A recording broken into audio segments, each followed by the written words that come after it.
Hello, Dave here again from Dave's Workbench. So this is the follow-up video to my recent Instagram post asking if anyone has any questions on the Bosch DAB radio. This model's the 18V-2 SC1, which is the DAB version, not FM. A couple of the features on this: it's got Bluetooth connectivity for pairing your phone or something similar. It's IP54 splash proof. You can charge USB devices on it, and this feature, the TWS, I'm not 100% on it, but I think you can basically link two of these radios together, and it means you can have audio in different parts of a building or something like that. I've got a selection of batteries at the back there to show you which ones fit, and basically, yeah, just a quick overview of what you actually get in the box and what it's like, a few of its features. So let's crack on. As per usual, you get your manuals, information sheets. We don't need them. Out the box, obviously I've been using this, so it's not 100% brand new anymore. The side handles are hexagonal shaped, so it stops the device rolling, and you can have it in almost any position. On the very bottom there is 4 rubber feet. Again, when it's upright, stops it rolling. One of the features I do quite like on this is if you look on the front and look down the device itself, these 4 raised points actually sit higher than the buttons on the front, which means if it's sitting on its face or it rolls over, it shouldn't power off or knock any of the buttons. That's quite a nice feature. To the other side, this is where the integrated metal hook is. Spins, and then you can hang that from somewhere if you wish. We'll start on the front.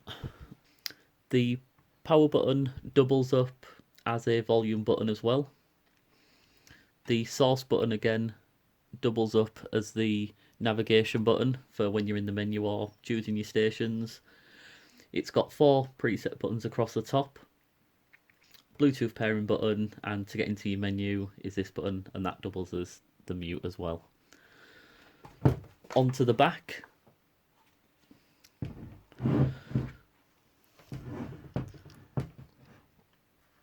So you've got your DAB antenna, what flips out. Under this rubber flap here is your connections. So we've got the auxiliary connections here for a 3.5mm jack to jack. You've got the USB port for connecting your phone or a tablet or something to charge. And then you've got the DC jack there for the supplied power adapter. So under the battery cover, which can be a bit fiddly, just pop that down. So inside here you get this 3.5mm jack to jack cable for plugging into the auxiliary port, but we don't need that. And then depending on which country you're in, you'll get the relevant power supply. Again, these are 18V. We don't need that. So inside the battery cover, you can just see you've got your standard 18V battery connection here, and then in the top corner there you've got a section for a coin battery, which is a CR2032, and that's basically just to keep your station presets and the time. I've actually not removed the tab yet. Whoops. Anyway, so I'll show you which batteries are compatible with it. Obviously it's the full 18V range from Bosch, but obviously you want to be able to close the cover as well. So the battery I've been using with it so far is the 5 amp hour cool pack. That slots in and the lid will close nice and secure.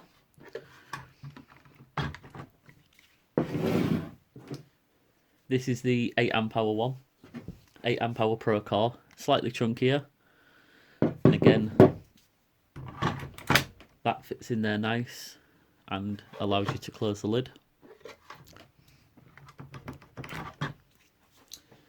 Then we move on to the big 12 amp hour beast. This is Bosch's biggest battery at the moment. Definitely fits, just doesn't shut the lid. So battery wise, you're limited to the 8 amp hour procore and below. I had a question on battery life, and I've been using this 5 amp hour cool pack one.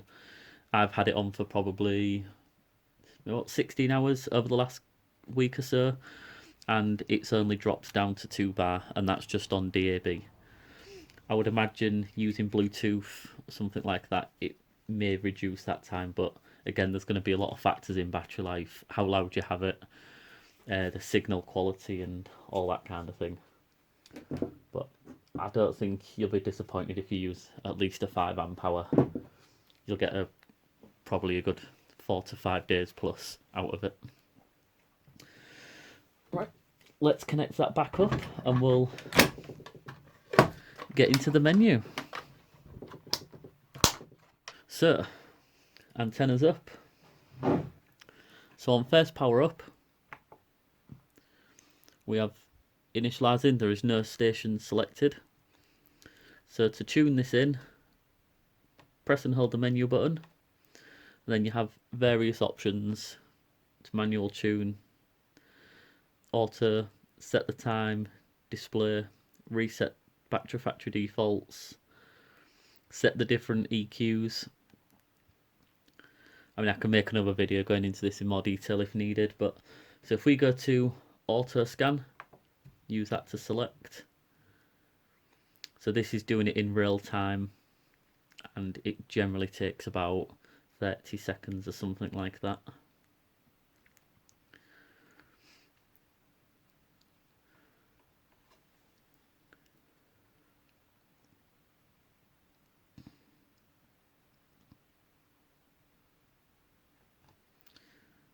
Today, you have a bonus on so we've got that one, we'll turn that down just so we don't get any weird copyright issues on the video.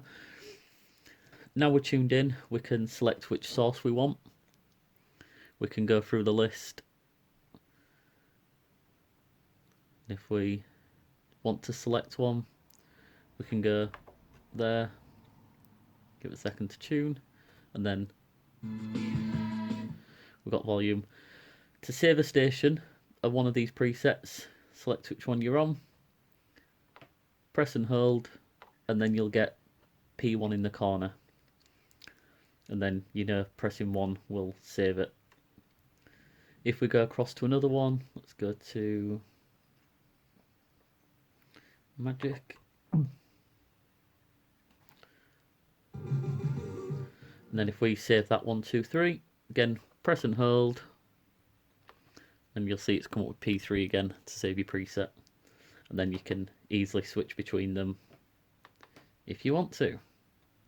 One slightly annoying feature, but this is just me, is the buttons would have been nice if it was the outer dial that moved and the actual button itself stayed central, because it drives me up the wall when you've got slightly off center, but that's just me.